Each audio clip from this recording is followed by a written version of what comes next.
Irmãos, vamos abrir lá em Provérbios capítulo 26. A gente, nas oportunidades que Deus tem me dado aqui com os irmãos, eu tenho proposto a gente estudar esse livro juntos. Já falei da dificuldade que eu tenho de estudar o livro de Provérbios em coletivo com os irmãos. Eu vou reiterar, né?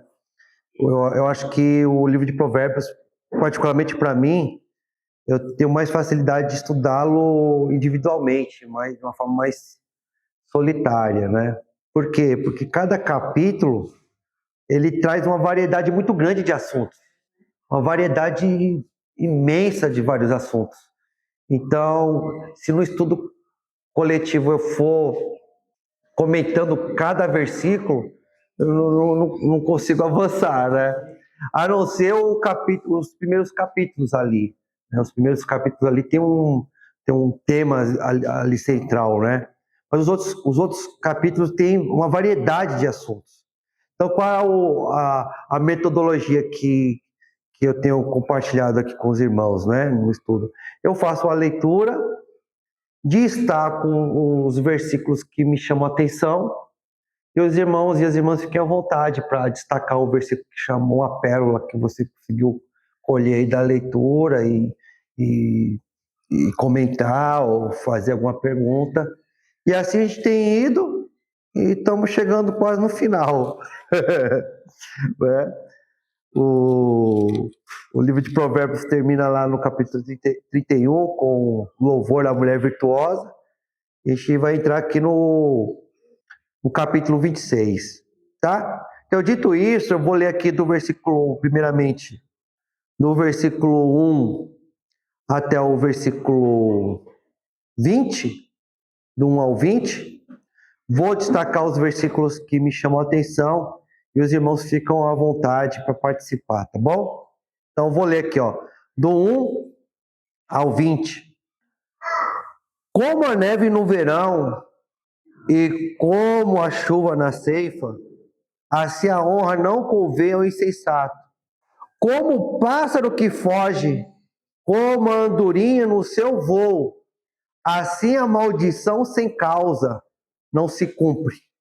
O açoite é para o cavalo, o freio para o jumento, e a vara para as costas dos insensatos. Não respondas ao insensato segundo a sua estutícia, para que não te faça semelhante a ele. Ao insensato responde segundo a sua estutícia, para que não seja ele sábio aos seus próprios olhos. Os pés corta e o dano sofre quem manda mensagens por intermédio do insensato. As pernas do coxo pendem bambas, assim é o provérbio na boca dos insensatos. Como que atira pedra preciosa num montão de ruínas, assim é o que dá honra ao insensato. Como galho de espinhos na mão do bêbado, assim é o provérbio na boca dos insensatos. Como um flecheiro que a todos fere, assim é o que assalaria os insensatos e os transgressores. Como o cão que torna ao seu vômito, assim é o insensato que reitera a sua estultícia. Tens visto um homem que é sábio aos seus próprios olhos? Maior esperança há no insensato do que nele. Diz o preguiçoso: um leão está no caminho, um leão está nas ruas. Como a porta se revolve nos seus gozos, assim o preguiçoso no seu leito. O preguiçoso mete a mão no prato e não quer ter o trabalho de levar à boca. Mais sábio é o preguiçoso aos seus próprios olhos do que 7 homens que sabem responder bem. Quem se mete em questão alheia é como aquele que toma pelas orelhas um cão que passa. Como o louco que lança fogo, flecha e morte, assim é o homem que engana o seu próximo e diz: fiz isso por brincadeira.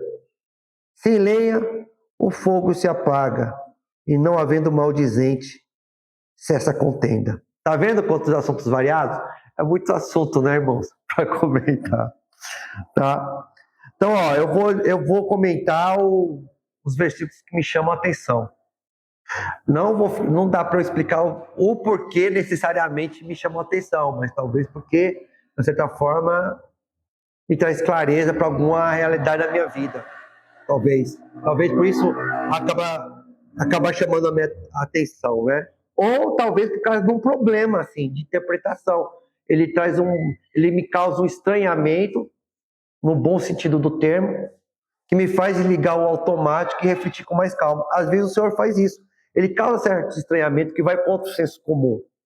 Porque quando a gente tem o senso comum, a gente liga o motor automático, vai lendo e nem vai meditando com profundidade.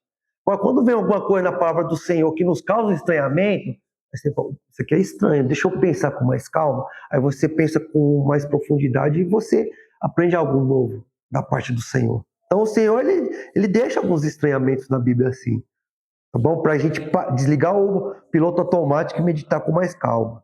Então, o primeiro versículo que me chama a atenção, amados, é o versículo 2. Como o pássaro que foge, como a andorinha no seu voo, assim a maldição sem causa não se cumpre. Né? Acho que ninguém gostaria de ser amaldiçoado por alguém, né?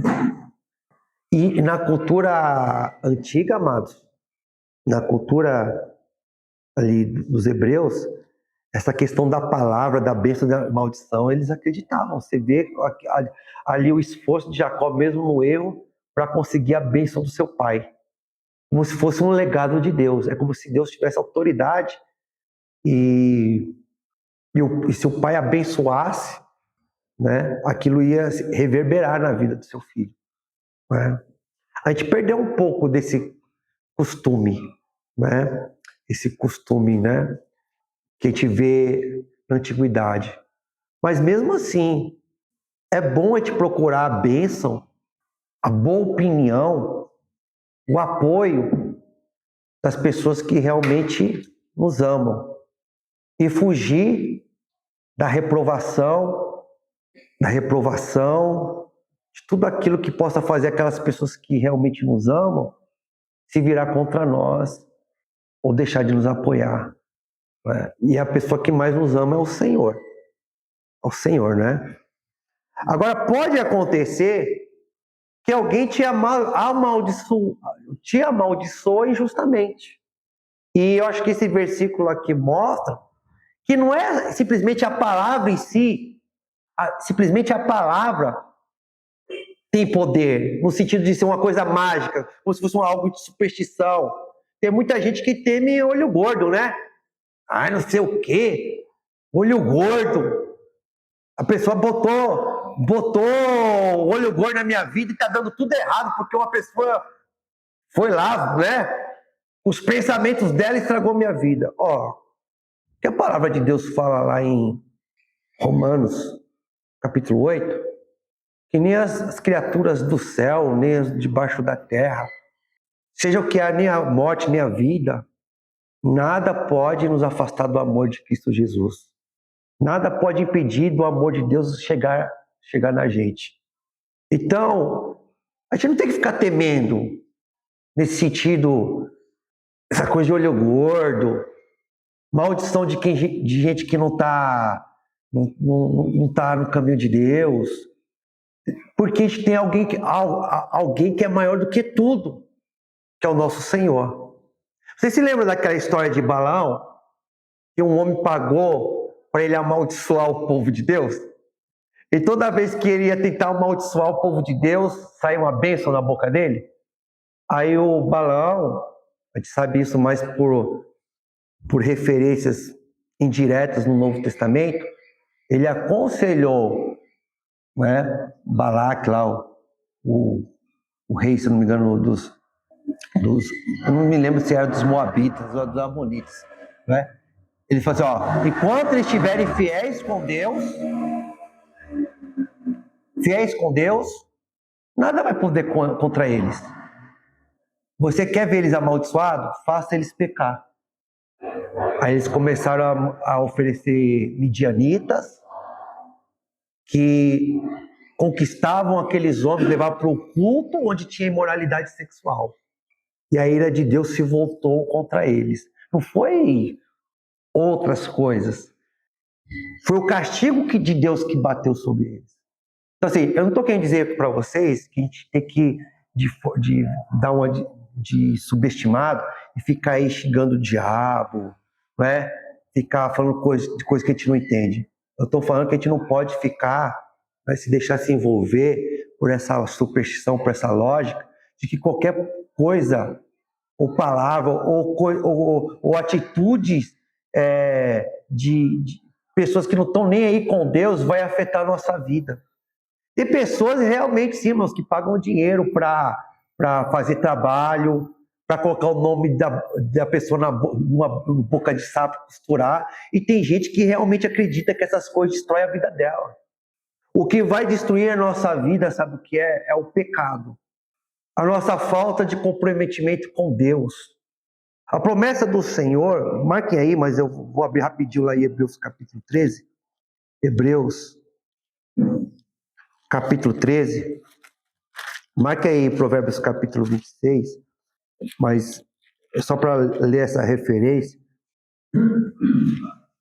É um versículo, principalmente o final do versículo, capítulo 13, finalzinho do versículo 5, versículo 6. Eu vou ler o versículo 5, mas esse finalzinho do versículo 5, versículo 6, para mim serve como um antídoto, irmãos, contra o pânico que muitas vezes a pessoa pode sentir diante da maldade do mundo, diante das maldições injustas que as pessoas lançam contra os servos de Deus, contra aqueles que estão procurando fazer o que é correto.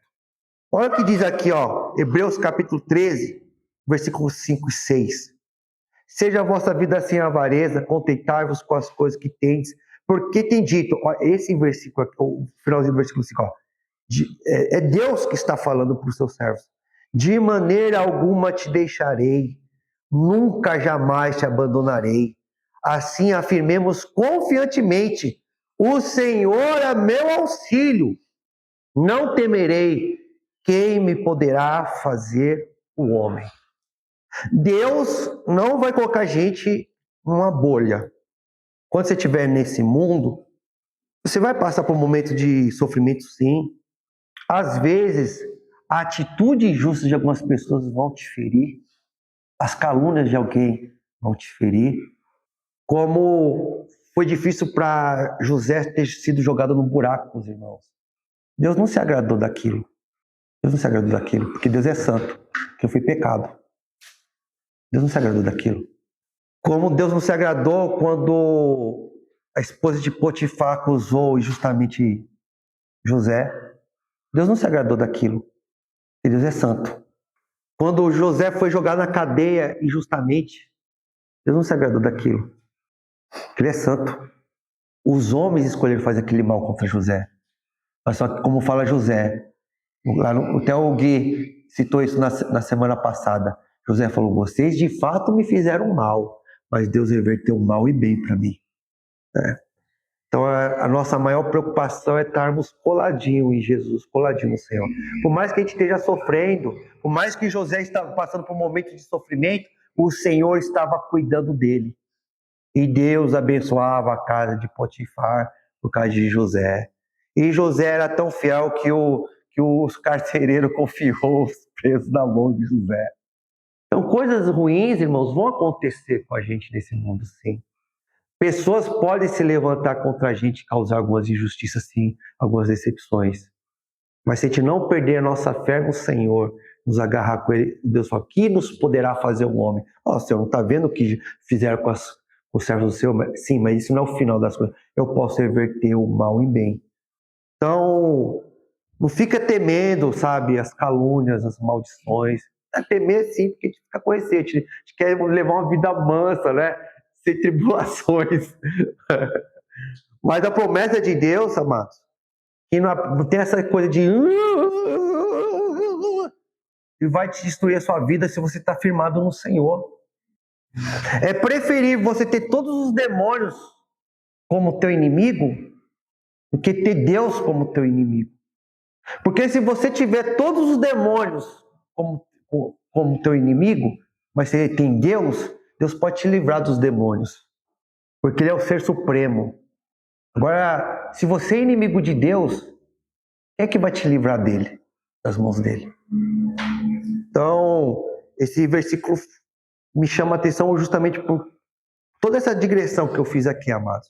Como o pássaro que foge com a andorinha no seu voo, assim a maldição sem causa não se cumpre. Amém, Senhor.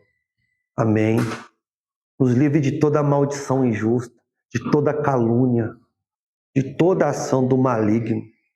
Amém. Mas tome cuidado para que você não seja amaldiçoado pelo Senhor. Para que as pessoas que realmente te amam e lutam por você, você valorize, elas acabam te amaldiçoando. Maldição não é aquele sentido de pai ali, sua vida vai ser destruída, mas a reprovação. Porque se você não valoriza aqueles que realmente te amam, só vai sobrar o resto para você, só vai sobrar o lixo. Isso não vai ser benéfico para você. Valorize aqueles que te amam e entre todos eles, aquele que está acima de todos é Deus. Tá. Outro versículo que eu quero destacar aqui, amados, e que eu tenho dificuldade de interpretar, mas eu vou tentar, porque ele causa um estranhamento em mim, é o versículo 4 e 5. Fala o seguinte aqui, ó. Não respondas ao insensato segundo a sua estultícia. Estultícia é a palavra chique na Bíblia para falar burrice. Né? Não respondas ao insensato segundo a sua estultícia, para que não te faças semelhante a ele. Ao insensato responde segundo a sua estultícia, para que não seja sábio aos seus próprios olhos. Causa estranhamento ou não causa? Porque o versículo 4 está falando algo que aparentemente é contraditório ao versículo 5. Então, parece estar afirmando duas coisas diferentes. No versículo 4 está falando para não responder ao insensato. No versículo 5 está falando para a gente responder ao insensato. Pelo menos para mim me dá um nó. Como eu interpreto isso, irmãos? Como eu interpreto isso? Eu não sei, sabe? Eu vou tentar. E os irmãos aí vão me ajudando. Eu acho assim, ó. Não, isso me dá clareza agora, que às vezes é difícil organizar os pensamentos. Deixa eu ver como eu vou tentar explicar isso. Eu sinto mais ou menos o que ele está querendo dizer aqui. Eu sinto mais ou menos isso que ele está querendo dizer aqui. Mas eu não sei explicar, irmãos. Parece que o senhor está querendo dizer o seguinte, que há situações que você tem que responder o insensato, e há outras situações que você não tem que responder o insensato. Isso exige da gente o quê? Tato. E nem sempre a gente tem esse tato. De saber a hora de responder o insensato e a hora de não responder o insensato. Eu acho que é isso que Deus está falando. Tem hora e tem hora para responder o insensato, mas tem hora que você tem que calar, não tem que responder o insensato. Difícil encontrar essa hora, né, irmão? Quando eu acho que é a hora de você responder... Quando é a hora de você não responder o insensato? Eu não estou falando como alguém que já tem clareza disso, que pratica isso 100% não, tá, irmãos? Eu estou aqui na busca da verdade como vocês, do melhoramento como vocês. Quando é a hora de não responder um insensato e que muitas vezes eu acabo errando e respondendo? Quando o insensato está nos provocando. Quando está nos provocando. Está querendo fazer de tudo para a gente pecar. Para nos acusar. Eu vou contar uma historinha para vocês, só como ilustração. Tinha na escolinha, né? Tinha um menino lá que me dava muito trabalho mesmo. E quando muito trabalho, né? E em um determinado momento eu estava ali, assim, que são 25 crianças, você tem que ter como se tivesse vários olhos e eu queria ter várias mãos, assim, entendeu? Eu gostaria de me transformar, às vezes, em 20 clones para poder auxiliar todos. Então, enquanto você está auxiliando um aqui, é o tempo assim, para outro aprontar, e a criatividade infantil não tem limites, irmãos. Entendeu? Aí, quando eu estou aqui auxiliando um, daí uma criança chora. Colocando a mão no olho e apontando o dedo para aquele menino que sempre me deu trabalho. E era assim, eu fiquei muito frustrado, porque a diretora falou assim, ô Ricardo, vai ter uma palestra, e eu queria que você gravasse uma atividade sua,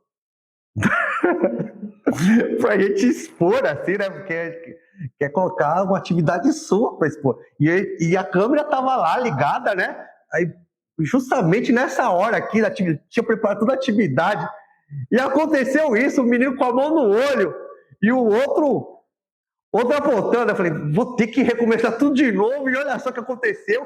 E ao invés de eu ir consolar o menino, que estava com a mão no olho, primeiro eu já fui lá, ao invés de consolar quem estava sofrendo, que já é errado. Protocolo primeiro é que consola quem está sofrendo primeiro, para depois você ver e tentar fazer justiça.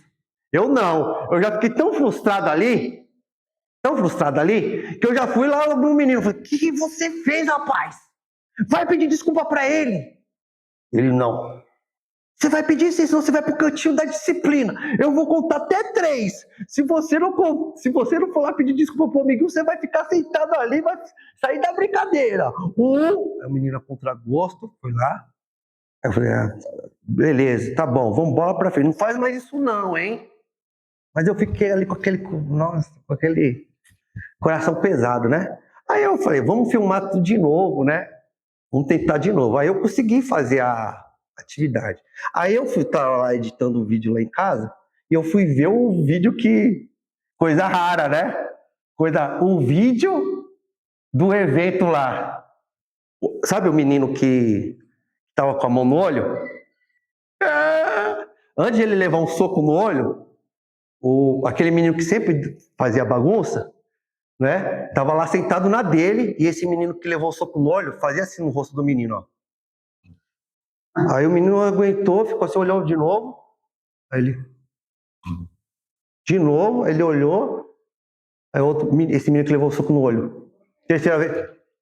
Aí ele não aguentou e pum! Quem eu achei que era o culpado? O que deu o soco no olho, né? Mas quem era o provocador? Aquele que se dava de vítima. Então, quando você acha que não é a hora de responder o insensato, quando você percebe, eu acredito, que ele está querendo te provocar para você pecar, para você descer no mesmo nível dele ou dela, para te acusar. Olha aí o cristão falso, olha aí o infiel. E aí tem que ter discernimento. Tem gente que quer fazer a gente pecar, quer levar a gente para a ruína. Não quer o nosso bem, não está preocupado com justiça, só que a gente desça no mesmo nível. Agora tem momentos que você tem que responder o insensato, para que ele não pense que é sábio. Quais são os momentos que a gente tem que responder o insensato? Quando ele tentar empurrar a nossa goela abaixo, o mal como se fosse bem. For pregar o mal como se fosse bem para a gente. E se a gente fica calado, se pelo menos a gente não fala o que a gente entende pela palavra de Deus com assertividade, ele vai achar que está certo. Ó, você quer seguir essa vida, é com você, mas a palavra do Senhor reprova isso. Desculpa aí, mas eu não vou ficar em conluio com o mal não, meu amigo. Isso aí não é de Deus, não. Isso que você está aí falando para eu fazer, não é de Deus. É um horário é testemunhar. É o testemunhar. Quando você tem a possibilidade de testemunhar, você tem que falar, porque o insensato não fique achando que ele está certo. Porque às vezes a pessoa se ilude. E tanto ele falar besteira e bater palma, as pessoas bater palma, ele acha mesmo esse gancho. Ó, tem famoso, irmão. Se não fosse famoso, você não ia querer que fosse seu vizinho. Mas porque tem dinheiro e tem fama, faz cada besteira, cada atrocidade, cada coisa absurda, e passa na mídia e as pessoas batem palma. Mas se fosse vizinho dela, ela não queria. Se fosse pobre e fosse vizinho dela, ela não ia querer como vizinho. Então tem gente que se você não fala, ela acha que ela está certa. Mas você tem que ter esse tato que é difícil, que é muito difícil, saber a hora de não falar e a hora de falar.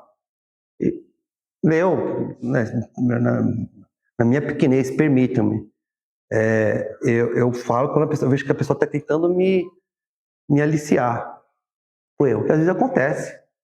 Às vezes a pessoa tenta te aliciar pro erro. Faz tal coisa, olha aqui, ó, isso é bom, não sei o quê. Para de ser bobo. A palavra do Senhor diz isso. Deus está vendo. Eu sou filho, fui comprado com o sangue de Jesus. Isso não é digno de um filho de Deus. Se converta, meu amigo. Agora, quando você vê que a pessoa está querendo entrar em confusão, te provocar, para você perder as estribeiras, você pecar, e você descer o mesmo nível, é a hora de você deixa a pessoa falando sozinho. Não entra naquilo, não. Então, assim, irmãos, eu falei para vocês, é um versículo que causa estranhamento, mas eu não consigo explicar tão bem isso, mas é o jeito que eu consigo entender, tá? Outro versículo aqui que eu gostaria de destacar. Oh, claro, irmão. Muito interessante. Parece que um anula o outro, né? E às vezes assim, eu pensando, mas sempre a gente tem força para poder cumprir isso. Como Sim. se estivesse dizendo que você está nunca é padrão. Né? E responder como Jesus Cristo responderia. Algumas vezes tentaram o Senhor Jesus Cristo com perguntas até, entre aspas, idiotas, né? Olha, você é o filho de Deus? Eu conheço sua mãe. Querendo desmoralizá-la, né? Outras vezes perguntaram para Jesus, o batismo de João, para questioná-lo. Uma pergunta capciosa, maldosa, para desacreditá-lo, né? E ele respondia conforme o argumento deles, separando um pouco. Então, se a gente buscar responder com isso, responder como você disse, com outras palavras, a gente se livra disso, né? Porque o insensato nunca é padrão, nem para responder, não é para conversar, porque senão inverte, como disse. Se você não responde, ele vai achar que ele é mais sábio. Aí você não cumpriu a vontade de Deus, você não pegou o evangelho, foi luz para as trevas. E eu nem sempre, eu confesso que na maioria, nem sempre, nem a maioria das vezes que eu consigo ter essa sabedoria, irmãos. Eu queria ter a resposta certa, como o Senhor, sabe? E é uma coisa que ainda tem que buscar mais, tá bom? Eu tenho que buscar mais. Às vezes eu sinto que minha inteligência, em momentos de tensão, minha inteligência acaba sendo meio que bloqueada, falta criatividade. Eu quero ter essa criatividade, saber distinguir os momentos e a hora. Quando eu não consigo, eu fujo. Para não fazer besteira, tô nervoso, deixa eu me afastar um pouco. Aí eu vou para um canto, me ajoelho, oro, né? Mas eu não alcancei isso ainda, tá bom? Alguém mais quer comentar algo até aqui? Deixa eu ver aqui outro versículo que me chamou a atenção. Aqui, ó. As pernas do coxo pendem bambas, versículo 7. Assim é o provérbio na boca dos insensatos. Pernas do coxo pendem bambas, ou seja, tem perna, mas não é útil, né? Tem perna, mas infelizmente não serve para andar. Então, assim, eu acho que esse versículo fala que nós, servos do Senhor, a gente tem que procurar a coerência. A gente tem que pregar com as palavras, mas a gente tem que pregar, acima de tudo, com as nossas atitudes, com as nossas ações. Tem que colocar músculo nessas pernas aí. Tem que colocar músculo nessas pernas. Porque se a gente não está se esforçando, não estou falando que nós não somos perfeitos, irmão. Entendeu? Somos pecadores. E temos que nos colocar como pecador, mas tem que entender que nós somos pecadores, temos uma dívida com o Senhor que o Senhor pagou. Então não dá para a gente ficar se vangloriando, mas tem que buscar a força de Deus para conter o sangramento. É como se fosse uma dívida. Conter o sangramento. Isso deixa me ilustrar aqui. Deixa me ilustrar. Todo mundo quer ficar no azul, né? Conta bancária, né? Deus que me livre de chegar no vermelho. Entendeu? Deus que me livre. Mas a Bíblia fala que na condição da toda a humanidade chegou no vermelho. Tá? Tá todo mundo aqui no vermelho, ó. Tá todo mundo no vermelho. Tá? Quando a gente conhece Cristo, Ele paga a nossa dívida. Paga a nossa dívida para a gente não continuar endividado. Então vai de conta. Aquele exemplo que Jesus colocou, R$50, lá é denário, caixa R$50, tá bom, irmão? E outros 5 milhões de reais, tá? Eu acho que é isso aí, entendeu? Eu acho que é essa quantidade de zero. Se eu tiver errado, desculpa, tá, irmão? Entendeu? Eu que tenho 50, conheci Cristo. Cristo pagou minha dívida. Pagou minha dívida. Eu não estou mais devendo 50 reais, mas não posso falar assim, eu sou justo, entendeu? Eu sou justo. Os outros são os pecadores. Os outros merecem ir para o inferno, sabe por quê? Eu não paguei a minha dívida. Eu não paguei minha dívida. Se eu estou no azul, foi por causa de Jesus. Eu tenho que ter humildade para o quê? Não ficar sangrando. Jesus conteu o sangramento aqui. E clamando ao Senhor, vai tirando esse vermelho aqui, entendeu? Porém, por que Deus fala para a gente confrontar o pecado, né? Corrigir o irmão. O irmão vai se afundar mais? Vai se afundar mais? Tá? Vai se afundar mais? Não, né? Não é questão de que eu sou mais justo do que você. É porque tá no vermelho é muito ruim. E Jesus, ele te deu a condição de você sair do vermelho. Então a gente tem que procurar, a gente sabe que se financeiramente ninguém quer ficar no vermelho, porque pode faltar as coisas básicas, comida, né? Comida. Ninguém espiritualmente quer ficar. Então a gente tem que procurar o quê? Conter o sangramento. O que está me fazendo, na minha vida, deixar cada vez mais eu no buraco? E também chega a hora, a gente não pode fazer de Deus um bobo. Imagina só, você vai lá e paga toda a dívida da pessoa, mas a pessoa não muda o comportamento e continua fazendo a mesma coisa. Ele vai e volta de novo. Aí você paga a dívida da pessoa e a pessoa começa a ter mais ainda responsabilidade. Sempre vai ter um cara lá que vai estar... Você não vai mais querer ajudar aquela pessoa. Ela não percebe que aquilo é ruim para ela. Não é questão de a gente querer ser mais justo do que outro, porque todo mundo está no vermelho. Eu estou no azul, mas não é porque... Se eu tivesse azul por minha conta, assim, porque eu sou inteligente, eu poderia dar lição. Aqui quem está falando é a pessoa que entende mesmo de finanças. Sabe? Nunca fiquei no vermelho. Agora, se eu sei que alguém pagou a minha dívida, eu posso falar, olha, eu aprendi com ele entende, ele é bom, Jesus... E ele fala que ele me ensinou que para eu não cair no vermelho é não fazer isso. Então, meu irmão, não é questão de ser melhor, é questão de ter temor à palavra e não querer ficar naquela condição maldita.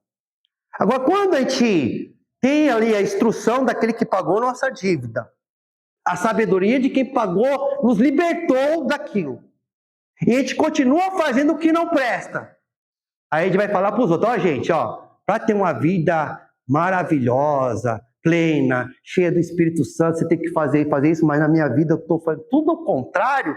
É como uma pessoa que tem perna inútil, é um coxo, é inútil, é ridículo. Então a gente tem que procurar essa coerência, tem que se esforçar para cortar o sangramento. E se acontecer, seja uma coisa que não envergonhe, não é que a gente tenha a condição de voltar mais rápido para o azul. Que seja um acidente de percurso, não uma coisa sistemática. Tá entendendo? Então, assim, não estou aqui para falar, me carga aí e tal, tá se colocando como justo. Não, irmãos, é que Jesus nos colocou no azul para a gente não ficar caindo no vermelho. Ele colocou no azul a gente para a gente entender que aquela vida era ruim. É péssima. Agora eu fico sistematicamente caindo sempre no mesmo defeito, no mesmo problema e não reajo, não me esforço e ainda assim fico abrindo a boca, versículo, dando show moral nos outros, criticando os outros. Olha aí, você fica aí, cheque especial, fica aí, pegando empréstimo em juros de 10% ao mês, 12% ao mês, seu burro. Mas você fica fazendo o mesmo e até pior, é um inútil. Então a gente tem que procurar essa coerência. Estou no azul, meu irmão, mas estou no azul porque Jesus me ajudou. Tenho medo de voltar para aquilo. E o Senhor falou para eu não voltar para aquilo. Eu tenho que ficar com isso. Tenho que cortar esses gastos supérfluos aqui. aqui, esse tipo de luxo aqui que só me prejudica, não cair nessas armadilhas. Aí você começa a exortar de fato. Porque as pessoas estão vendo que você não é aquela pessoa que está indo pro vermelho, que está indo pro... né? Eu só estou usando a ilustração, tá, irmãos? Tá? Eu só estou usando uma ilustração. Quando a Bíblia fala que todos pecaram. Eu falo assim, todos não estavam com a dívida que não tinha como pagar. Se eu estou no azul não é porque eu sou o esperto, foi porque alguém pagou minha dívida. Então eu tenho que valorizar essa condição que Deus me deu, a santidade. E se eu cometi alguma besteira sem querer, Senhor, falei, entrou no limite. Já volta, socorro para voltar logo. O que eu posso fazer para voltar logo? O azul. Tá? Então, esse versículo me chama a atenção por causa disso. Claro. Às vezes a ideia de corpo, específico, não vem na cabeça de alguém que é uma das pernas, não de duas. Mas aqui acho que o texto fala que é um paraplégico, que ambas as pernas. Parece que sim, Mas assim, a gente fica lembrando quando Jesus Cristo foi na figueira e não achou frutos nela. Né? Ele amaldiçoou, tinha um aspecto, mas não era funcional. Ele falou, a perna mais não músculo. Isso. E às vezes a gente fica pensando, por exemplo, você não vai entrar numa sociedade para montar um negócio muito bom, uma ideia, você é um grande amigo, tiver uma grande ideia, essa pessoa atrai a esposa. Como separar a vida do trabalho da vida pessoal?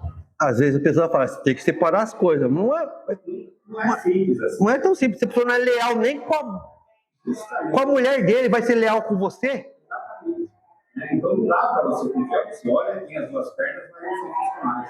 Né? Então fica esse desperta para a gente. É verdade. E eu acho que dialogando ainda com essa questão, está o versículo 11, ó. Como o cão que torna o seu vômito. Deus foi lá e limpou, restaurou, deu uma nova vida, uma nova chance. Geralmente as pessoas vomitam aquilo que está lhe fazendo mal, né? O vômito é algo imprestável, né? Se vomitou é porque tá fazendo mal ali. Como o cão que torna o seu vômito, ou seja, colocou o que faz mal para fora. Assim é um insensato que reitera. Reitera significa que se repete. Quando eu falo assim, eu reitero. Eu estou repetindo. Que reitera a sua estultice. Esse versículo, os irmãos sabem que foi retomado pelo apóstolo Pedro no Novo Testamento. Vamos abrir lá? Em que circunstância ele está falando isso, né? 2 Pedro, capítulo 2, versículo 22. 2 Pedro, capítulo 2, versículo 22.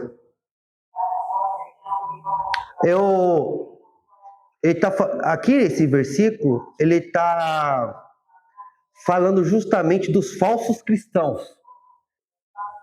Daquelas pessoas que se infiltravam na igreja, os falsos irmãos, se infiltravam na igreja, tentavam colocar de uma certa forma no começo, uma certa aparência de religiosidade, mas os frutos desmentiam isso.